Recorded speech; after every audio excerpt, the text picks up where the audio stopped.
अगला अध्याय।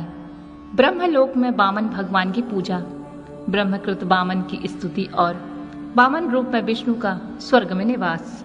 नारद जी ने कहा, महात्मा भगवान ने जिस प्रकार बलि को बांधा था उसे मैंने सुना, परंतु प्रभु आपसे और अन्य विषय भी मुझे पूछना है। उसे सुनकर आप मुझे उसके संबंध में बतलाइए। तात, आप यह बतलाइए कि देवराज इंद्र को स्वर्ग देने के बाद वे सर्वात्मन स्वरूप भगवान विष्णु अंतर्निहित होकर कहाँ चले गए। इसके सिवा यह भी बतलाइए कि सुतल में रहने वाले दैत्य श्रेष्ठ ने क्या किया, और विप्रवर आप मुझे विशेष रूप से यह बताइए कि उसके बाद उसकी कौन सी चेष्टा रही। पुलस्त्य जी बोले, वामन देव के अंतर ध्यान होने के बाद अपना वामन स्वरूप छोड़ दिया और गरुड़ पर चढ़कर वे देवों के स्थान ब्रह्मलोक को चले गए। वासुदेव के आया हुआ जानकर कमल के आसन पर बैठे हुए नित्य स्वरूप वाले ब्रह्मा अपने आसन से उठे और सौहार्द भाव से विष्णु को गले लगा लिए।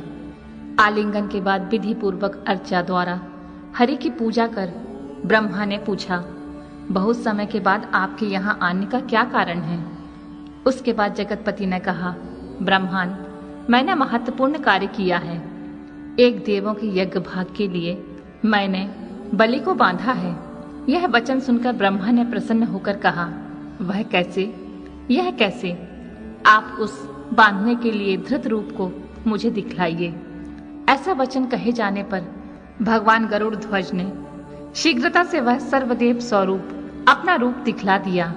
कमल नयन भगवान के 10,000 योजन विस्तृत तथा उससे ही ऊंचे उस रूप को देखकर पितामह ने प्रणाम किया।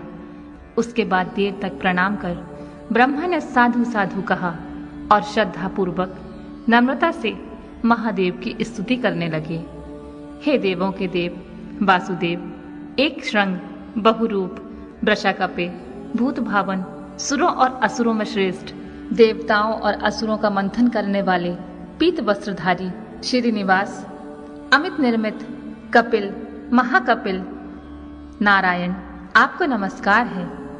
ध्रुव ध्वज, सत्य ध्वज, खड़ग ध्वज, ताल ध्वज, बैकुंठ, पुरुषोत्तम, वरेण्य, विष्णु, अपराजित, जय, जयंत, विजय, कृतावर्त, महादेव, अनादि अनंत, आद्यांत, मध्य निधन, पुरंजय, धनंजय, शुचिश्रव, आपको नमस्कार है। कमल गर्भ, कमलायताक्ष, श्रीपते, विष्णुमूल, मूलाधिवास, धर्माधिवास, धर्मवास, धर्माध्यक्ष, प्रजाध्यक्ष, गदाधर, श्रीधर, श्रुतिधर, वनमालाधर, लक्ष्मीधर, धरणीधर, पद्मनाभ, आपको नमस्कार है। महासेन, सेना अध्यक्ष, बहुकल्प, महाकल्प, कल्पनामुख, अनिरुद्ध, सवर्ग, सर्वात्मन, द्वादशमत, सूर्यात्मक, सोमात्मक, कलात्मक, व्योमात्मक, भूतात्मक, आपको नमस्कार है। रसात्मक, परमात्मन, सनातन, मुंजकेश, हरिकेश, गुहाकेश, केशव, नील, सूक्ष्म स्थूल, पीक रक्त श्वेत, श्वेताधिवास, रक्तांबर प्रिय, प्रीतिकर, प्रीतिवास, हंस, नीलवास, शीरध्वज, सर्वलोकाधिवास, कुशेशय, गोविंद, जनार्दन, मधुसूदन, वामन, आपको नमस्कार है।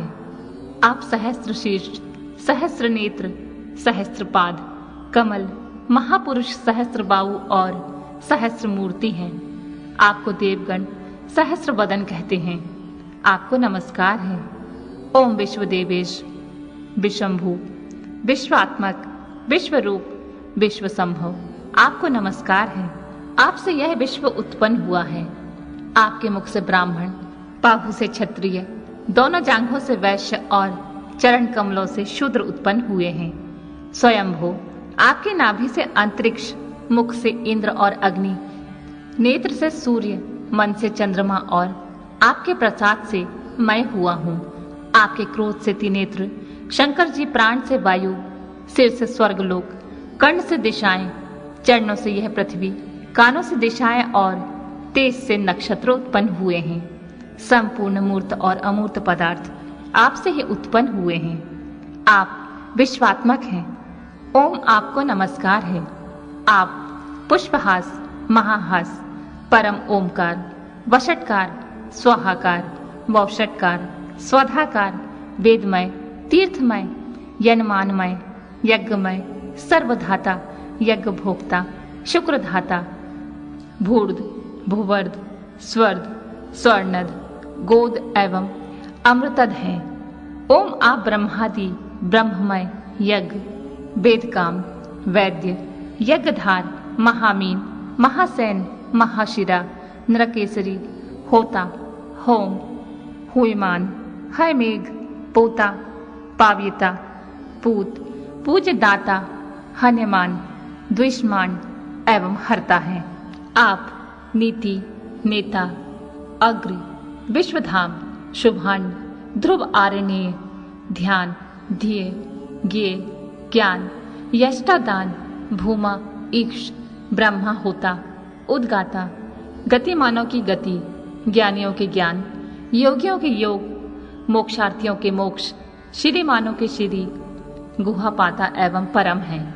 आप सोम सूर्य, दीक्षा, दक्षिणा नर, त्रिनयन, महानयन, आदित्य प्रभव, सुरोत्तम, शुचि, शुक्र नभ, नवस्य, ईश, ऊर्ज, सह, सहस्य, तप, तपस्य, मधु, माधव, काल, संक्रम, विक्रम, पराक्रम, अश्वग्रीव, महामेघ, शंकर, हरीश्वर, शंभु, ब्रह्मोष, सूर्य, मित्रा, वरुण, प्रागवंशिकाय, भूतादि, महाभूत, ऊर्ध्वकर्मा, कर्ता, सर्व पाप विमोचन एवं त्रिविक्रम है। आपको ओम नमस्कार है। पुलस्त्य जी बोले, ब्रह्मा एवं तपस्वियों की इस प्रकार स्तुति करने पर अद्भुत कर्म करने वाले विष्णु ने प्रपितामह देव से कहा, अमृत सत्वव्रते, निर्मल स्वरूप वाले आप वर मांगिए। पितामह ने प्रसन्नता पूर्वक उनसे कहा, विभो मुरारे, आप इस पवित्र रूप से मेरे भवन में स्थित रहें, मुझे यही वर प्रदान करें। इस प्रकार देव श्रेष्ठ के वर मांगने पर अव्यात्मा प्रभु ने उनसे कहा, ऐसा ही होगा। उसके बाद वे स्वयंभू के भवन में वामन रूप से पूजित होते हुए रहने लगे। वहां अप्सराओं का समूह नृत्य करने लगा, सुरेंद्र के गायक गान करने लगे, विद्याधर श्रेष्ठ तूर्य बजाने लगे और देव, असुर तथा सिद्धों के समूह स्तुति करने लगे। विभु की समाराधना के पश्चात देवेश पितामह ब्रह्मा पाप रहित एवं शुद्ध हो गए। स्वर्ग में ब्रह्मा ने घर में से सुंदर पुष्पों को लाकर उनसे विष्णु का पूजन किया। विष्णु स्वर्ग में वामन स्वरूप से बढ़कर 1000 योजन विस्तृत हो गए। महर्षि वहां इंद्र के ब्रह्मा के समान गुणों से युक्त पदार्थों से उनकी पूजा की। विप्र महात्मा भगवान त्रिविक्रम ने बलि को रसातल में भेजकर देवताओं का जो कल्याण साधन किया था वह मैंने आपसे कहा। दैत्य ने रसातल में रहते हुए जो कार्य किया उसका वर्णन अब मैं कर रहा हूँ। वाचन उसे श्रवण एवं पठन की फलश्रुति। पुलस्त्य जी बोले, नारद जी, मैंने आपसे इस अत्यंत पावन पुराण का कथन किया है। इसको सुनने से मनुष्य उत्तम यश और भक्ति से संपन्न होकर विष्णु लोक को प्राप्त करता है। जैसे गंगा जल में स्नान करने से सारे पाप धुल जाते हैं, वैसे ही इस पुराण का श्रवण करने से सारे पाप नष्ट हो जाते हैं। ब्रह्मांड वामन पुराण का श्रवण करने वाले मनुष्यों के शरीर एवं कुल में रोग तथा अभिचार कर्म, मारण, मोहन, उच्चाटन आदि से उत्पन्न घातक प्रभाव नहीं होता।